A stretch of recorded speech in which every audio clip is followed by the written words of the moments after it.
Namaskaram, welcome to episode 70 of Daily Global Insights. I'm your host Sree Iyer. Today is the 8th of January 2021. I am with Sridhar Chityalaji. Sridharji, namaskar and welcome to PGurus channel. Namaskar and good morning to all. Sridharji, in the aftermath of what happened on January 6th, the storming of the Capitol building, a lot of stuff has happened yesterday. Let's start with that. Let's go over what are all the different things that happened. For example, Nancy Pelosi and Chuck Schumer wanted to have the president removed under Section 25. There was also talk about impeachment. So, a whole slew of actions that Democrats want to do, all to try and prevent Trump from signing some, things in the remaining 14 days. What are your thoughts, sir? Well, my thoughts are as follows, which is all of a sudden, is not all of a sudden, President Trump has been the target, and all he needed was, as is alleged, that he instigated an insurrection. It's called as President Trump supporters insurrection against the state, right? Which is why he incited the people to march and take over the Capitol Hill, etc., etc. Whether he actually mentioned that exact language, I don't know. But so therefore, since then, there has been a push and pressure that is exerted on the Republicans in the Senate and the House. There is also pressure that is exerted on the Vice President Mike Pence. So they have applied three different forms of pressure. One, the the presidential team should persuade and ask him to resign. That's number one option. Should he choose not to do so, that's immediate. That should be immediate, and Mike Pence should take over for the residual period till January 20th when Mr. Biden is sworn in. Number one. And that has not gone down well, and you have seen the secretaries resigning because they don't want to be part of that process. Also they are uncomfortable with what transpired in Capitol Hill on January 6th. The second, they said, if that is not the case, invoke Amendment 25 and remove him, saying that he is incompetent to conduct the affairs of being a president. There are still sensitive decisions to be made. So that's the second. Both Mike Pence and Lindsey Graham have indicated that there is no possibility for invoking, and they have no interest in invoking given the time that is left for completing the current term and the new president taking over. So they don't seem to have received very favorable outcome as a result of that. Now, this is per CNN.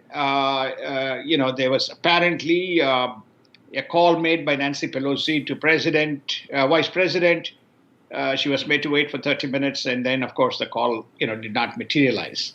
Now, whether she was calling him for other matters or whether she was calling him for Amendment 25, we don't know. That has not. So it looks like, and Lindsey Graham, I've seen Lindsey's statement, which is to say we're not going to apply Amendment 25. He's fine. And I spoke with Mark Meadows, and we speak with the presidential council. They all feel comfortable that he can carry on and conduct his activity. Then it comes to impeachment. And where, according to Elmar, as well as they've prepared a draft set of terms to impeach him.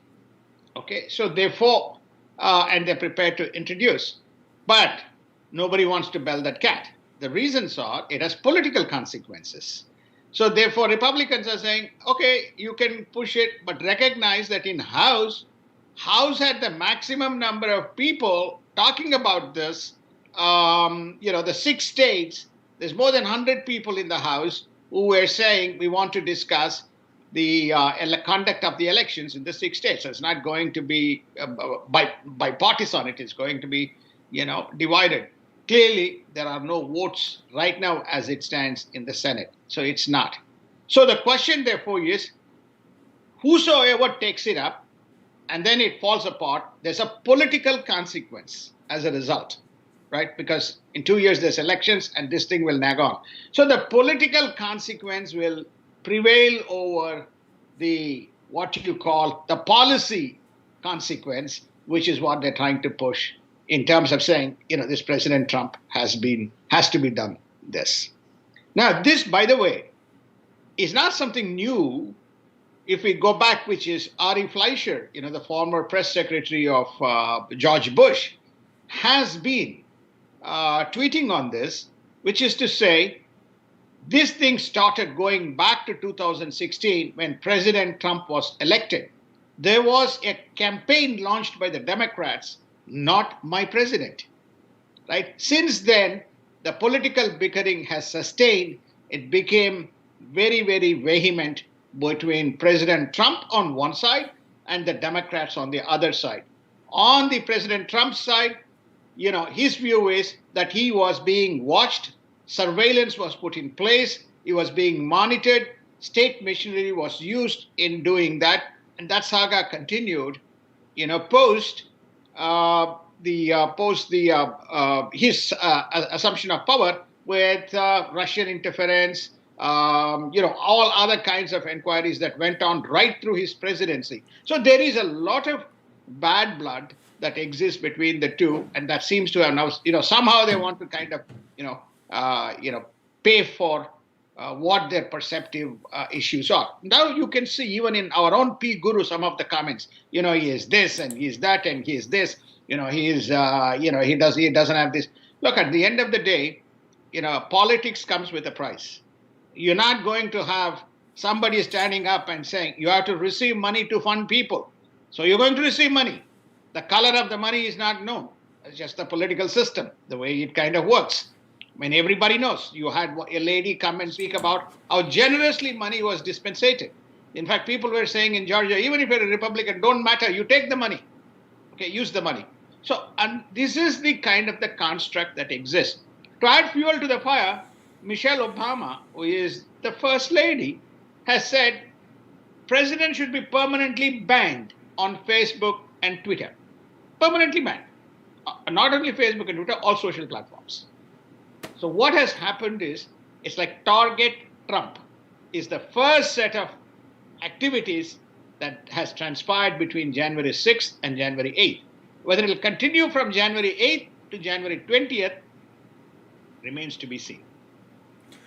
On that note, I personally feel that Michelle Obama should have not mentioned anything, because you look at all the other ex-presidential spouses, they have maintained a dignified silence, including Hillary Clinton, who happened to be in active politics even after Bill Clinton demitted office. She has not said anything about what happened on January 6th or even around these elections, didn't campaign for Joe Biden. And now Obama had also campaigned for Joe Biden, even in the Georgia Senate runoff races. One questions, why is it that this particular team of Michelle and Obama, President Barack Obama, are doing this? It's not. There is a certain prestige and there is a certain grandeur associated with the post of the President of the United States, and even after the person demits the office, they are expected to uphold the position, the respect of the position that it demands. I'm sorry, I am in disagreement with what has been happening with this particular ex-presidential couple, but that is just me. I think people should judge if this is appropriate behavior or not. Let's move on, sir. The one thing that stood out amongst all these things is that there is a certain hurry in which this whole thing got passed. We talked about senators expressing questions, asking questions about the electoral verdict in different states, and this Capitol Hill fracas outside was used sort of like an excuse to somehow rush through the whole thing. In terms of a couple of things that were still hanging loose, which I don't have any update for, maybe you do, perhaps you can help our viewers understand. Section 230, because that is directly in the middle of all these things now. Suddenly, Facebook, Google and Twitter might be looking at, what do you think the Democrats are going to do? Will they also try and split us up? or are they going to, let us do whatever we want now? Where, in my opinion, I could be wrong, social media wants to have the cake and eat it too. They would like to selectively filter out some people's messages. At the same time, they'd like to call themselves as platform. I think that choice has to be taken one way or the other. You cannot have both. In my opinion, that is important, because I came across a message by Mark Zuckerberg wherein he's justifying why Facebook is banning President Trump. I'm not sure that was the right thing to do, but this is just me. If this is a free country under freedom of speech. You can well express your views. In fact, a lot of stuff that President Trump said yesterday hasn't found its way into the MSM, isn't it? Perhaps you can touch upon some of the things that he has said yesterday. Okay, no, I think that um, there are several questions that you have raised, right? With a position that which you have taken. By the way, I endorse your position on this matter, because the word that I would use is protocols. There are presidential protocols that one needs to follow. My friends ask me, don't you think somebody has to be like a statesman? I said there are no statesmen in politics. The moment communist and China emerged as the major seats of power, the concept is no longer about statesmanship. It is about brinkmanship, right? Who can be the guy who brinks highest is the guy who is perceived to be the winner. So therefore, there's no protocols. That's what we are now beginning to, it's called the new normal. The new normal is you can be retired as a president and get in next day and say, I'm going to be fighting any future president who is coming in. That seems to be the trend that is emerging. Okay, now to answer to various questions that you have raised. I here give very specifically to 230. I think China is far ahead of the game in this. And China has basically stated, you guys are part of CCP, okay? You have no business to be an arbitrator. So don't do all this financial and all this stuff, Alibaba. Just go back and run a payment service. That's about it, okay? So there's a dress down that is going on of our friend, Jack Ma, and he's still missing where he is being indoctrinated what communist is. So I don't know. I can only assume that these social platforms probably have political aspirations. They want to become, so they're testing the waters. Otherwise, how would you say this is fake news? This is real news. So a lot of my posts yesterday, when I put some photographs, which is published, including in Washington Examiner, they call it as fake. This is a publication which has put Washington Examiner, also comes from DC. We have Washington Post. But you want to put Washington Post, but you don't want to put Washington Examiner. So I think they are stepping into a territory as they see, maybe, who knows, that in fact, even Microsoft employees were upset that some of the money went to the Republican Party, right? We gave the money as donations only to go to the Democratic Party. So you're beginning to see that there is in these large corporations some kind of political biases that are emerging, which we have not seen before. Okay. So I think, this is, many of the news has to be taken with a pinch of salt. Whether they are interpreted incorrectly, correctly, we don't know, right? But you hear these kinds of news flash by. So I'm just citing what I hear. But to your question, this 230 it's about the political kind of aspirations that kind of comes up, right? Political aspirations that seems to be emerging. Now, as far as the specific question that you have, the other specific question that you have raised is, why is this sense of urgency? And I think I've answered the protocol part. The sense of urgency is that there seems to be a thinking that is developing, which is to say that not only President Trump in power, he has access to a fair amount of intelligence. For example, Iran. There's still possibility that Iran, the Nimitz is still in the high seas, so there could be an attack.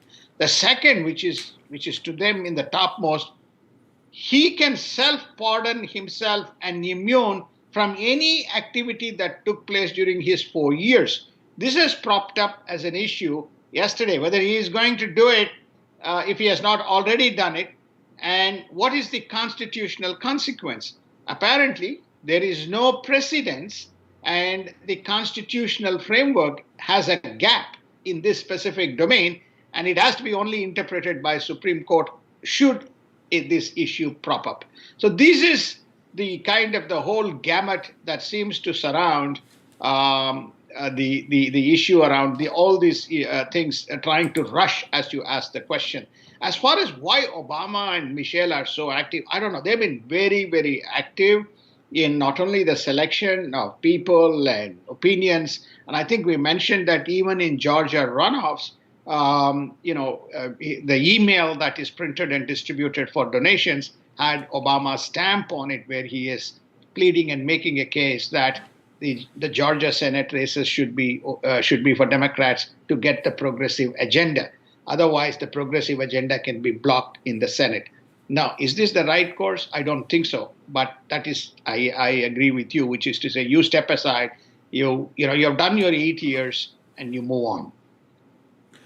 So let's take a quick look at the things that did not get debated on January 6th. For example, was there a constitutional violation in the states where the executive and judicial branches exceeded their authority in the conduct? For example, what happened in Pennsylvania? So what are your thoughts on that? Well, in my humble view, notwithstanding the fact, short of being branded as extreme right or right, I think Jim Jordan and Ted Cruz, in my view, put a very objective way forward, right? Which is, we're not suggesting change anything. We're not just suggesting to Mr. Pence, okay, set aside and wait. What we are saying is there's a constitutional precedence, which is 1876. So let us have an independent inquiry comprising of 5 House, 5 Senate, and 5 Supreme Court judges, retired or otherwise, do a 6 to 8 days objective inquiry and determine whether there was the violation of the norms, which is also the foundation of the Texas case to Supreme Court, which is to say, we have abided by the Constitution. By not abiding by the Constitution in Pennsylvania, Michigan, and in Georgia, where a selective set of rules was framed during the course of the elections or just preceding elections by the executive branch and the judicial branch, are we at a disadvantage because we have all followed the legislative framework? This question remains unanswered. There's this other contentious point. People keep on asking this question. All done, all done, all done, votes counted, all done, votes counted, there's no fraud. No, sorry. There is 74 million people who believe there was fraud. There is 80 million people who don't believe there was fraud.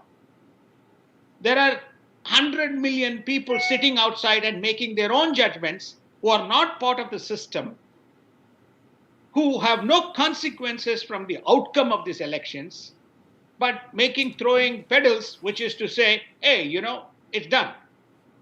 So the only way you can satisfy 74 million people, this is the point of Jim Jordan, which is to say, and Ted Cruz, why not you have an inquiry and get it done? All that has happened in states is recount of the same.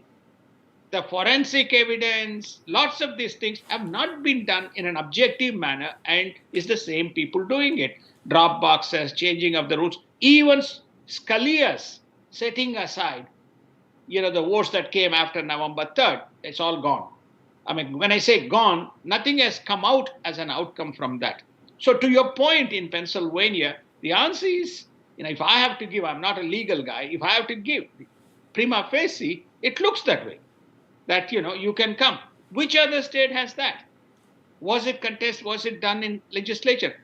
In Michigan, they said that there was some kind of a threat. So the votes were certified in the Michigan Assembly, Michigan House, with only Democrats inside and Republicans outside. That was widely telecast. So all this is kind of, smothered away. And, even to eliminate perceptions for people like me, who is viewing. So what we are claiming is based on visual as well as analytical evidence that is presented. What we are not doing is the discovery process. This is what the whole debate is. Why people are preventing an objective discovery process? Those who, many opinions come from India. I mean, Indians know that there are commissions and commissions and commissions and commissions and inquiries and Supreme Courts, which kind of constantly do this. So there has been nothing constituted to investigate. Only when you have a discovery process, you can think about reforms. Otherwise, you are firing from the hip on the reforms. So these are the two important things as a result of this insurrection, as is called, was dismissed. So let's take a quick look at what has been happening on what action has been considered on the prosecuting rioters. The current approach seems to be to take informational and video evidence and act on that. What are your thoughts on that? Do you think a formal inquiry into the whole thing, where now people are saying that everything was going peacefully until a bus arrived full of people who came out and suddenly there was a lot of action. So this is just anecdotal, right? So what should there be a formal inquiry in your opinion? What are your thoughts? Because we are also go ahead, please go ahead. There should be because I'm smiling basically because Twitter was on fire yesterday. So they said, there's all these Trump supporters storming into the building. I can put up those photos even on PGurus. So then this video was presented. The video is presented. The security officer plus the police saying, "Hey, come on!" Is warmly receiving in smile. Is almost like a traffic police. Bringing people and people kind of walking casually into this into the thing. Then there's a video which Facebook has banned, or when you put it up, they take out right inside the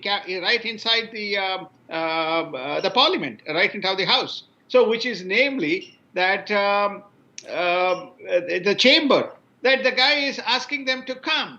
And, with his stick, basically taking them one set of stairs, next set of stairs, and so on. I mean, it didn't look like these guys were attacking him or anything. And then next happens, windows breaking and all this kinds of stuff. There's another video which has been broadcast right from there, which basically is saying, these guys are whispering and I know who they are and what specific actions they need to take. So to me, when you look at this, is all available, but unfortunately, we have no ability that what selective judgment will be applied in posting this on, Facebook, because all these things either is on Twitter or Facebook. So there's a whole gamut of stuff that has happened. And to your point, unless you do an objective inquiry and find out, and basically even the FBI and the judiciary, the judicial officers, they're saying, if you have evidence, give us the evidence. If you have videos, give us the videos. If you have heard anything and if you can identify somebody, please. So again, it has become very subjective approach in terms of the data collection and then probably an investigation that follows after that. The first two guys who got arrested, both of them are Trump supporters. And the first guy was carrying a gun. He says, I have a license to carry my gun. But he was carrying a gun, in the precinct of the Capitol Hill. I'm not going to mention his name. So the story is, if guys can research and pick up their name, he's saying, hey, don't arrest me. I'm not, do not arrest me. I'm carrying this gun. I'm, just in case, because this is Washington, D.C. We have had problems here before. So only when he uses the gun, then he is supposed to. Anyway, whether they have discharged him or not or released him, I don't know. The second guy seems to have had some scuffle with the police, not the security. And he was promptly kind of arrested. And then he may have saying, his emotions are running high and that kind of stuff. And I had no intent to kind of harm, etc. So he may also be released. These were the first two arrests, which is in the public. There were 55 arrests made yesterday, the last record that I have seen. And, again, it seems like this is the process. The same thing happened in Brett Kavanaugh. When he was there's a whole bunch of, I have to use the word lefties, stormed in and they were objecting to the process. And what happened? I don't know. It's just withered away. The same thing happened when President Trump was hosting an event for House and Senate members. And when they got out, there was a lot of. In fact, there was even a gunfire in the White House, and temporarily the president had to take shelter, and the guy had to be put down. So you have this incidents, and the three things it tells us. One is the security is lax. Number two, there always seems to be now skirmishes in DC. And three, we still don't have a clearly defined process as to why this continues to happen. And then, of course, in between, we also had the BLM and Antifa agitations and rioting on the streets. So, in summary, to your point, which is, it's a long-winded answer that I've given, with this anecdotal data, is we are in a mess. That's the story. We're in a mess. So two things. I just want to wrap up. One, China is now making a statement. Hey, look at this. These are rioters. So therefore, it's happening in the United States. So I am justified to apply force, apply law to put down these democratic guys in Hong Kong. So I'm justified. Okay, this is a spokesman, but not from the finance, not from the external affairs. What do they call them? Foreign affairs, not from the foreign affairs, but from the thing. And then you also have people making banana republic. And Mike Pompeo today has released a statement. You guys have to understand what the definition of a banana republic is. This is not a banana republic. This is probably freedom at its extreme. So we allow anything and everything to happen because we are fully democratic and everybody can see this. Right? There's no suppression. Right? Maybe we are at the too much on the freedom side, and I think there has to be a better orchestration. Otherwise, this is going to get out of control. That's just my humble view.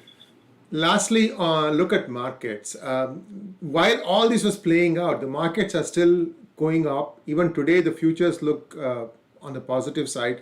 Can you kind of cast a glance on the market before we wind up this program? Yes, sir. The markets, very simple. The markets say, we don't care about any of these things. We only care about money.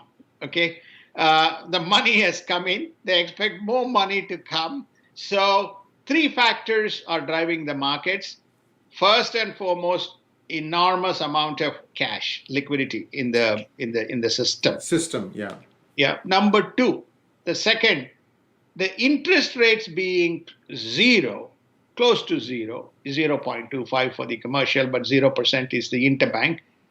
There is enough latitude for businesses to borrow rather than raise capital, because capital has dividend and other consequences, dilution of equity. You borrow, and so the earnings look very good. As the earning prospects look very good on the S&P side, because S&P has got 500 companies. It's on the price earnings multiple. So that's number two. Number three is the growth is forecast to be 4.2% by Fed and 5%. So the question is asked, how do you guys grow? And it's very interesting data, which we will not in today, another show, which we have already shared. The amount of savings that households have generated. Now, immediately, let's not go into segmentation. There is people who don't have two meals, and those who are. I'm talking about the households which have got a disposable cent, which is pumped into the economy. That is what I'm speaking about. That's what these people are speaking about as well. The guys in the market, right?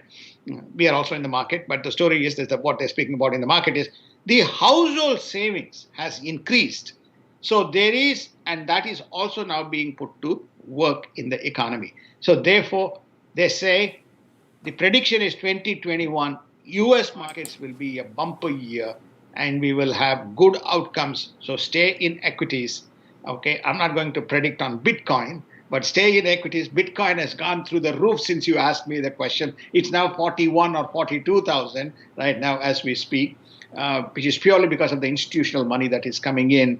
But the markets are expected to be very buoyant and expected to grow somewhere close to 9%, 9 to 12% this year. So that's the reason why. And again, today the markets are up. So this is the beauty of the US system. The government functions irrespective of the chaos. Society lives irrespective of insurrections that happen around the various cities. The markets and the economy functions irrespective of whether the government is dysfunctional or functional. Well, viewers, that brings us to a close for this week. We'll be back again next Monday, bright and early. Thanks for joining us. Do subscribe to our channel and do donate to our cause. Sridharji, as always, a pleasure to have you with us. Thank you very much. Namaskar, and we'll be back next Monday. Namaskar and thank you.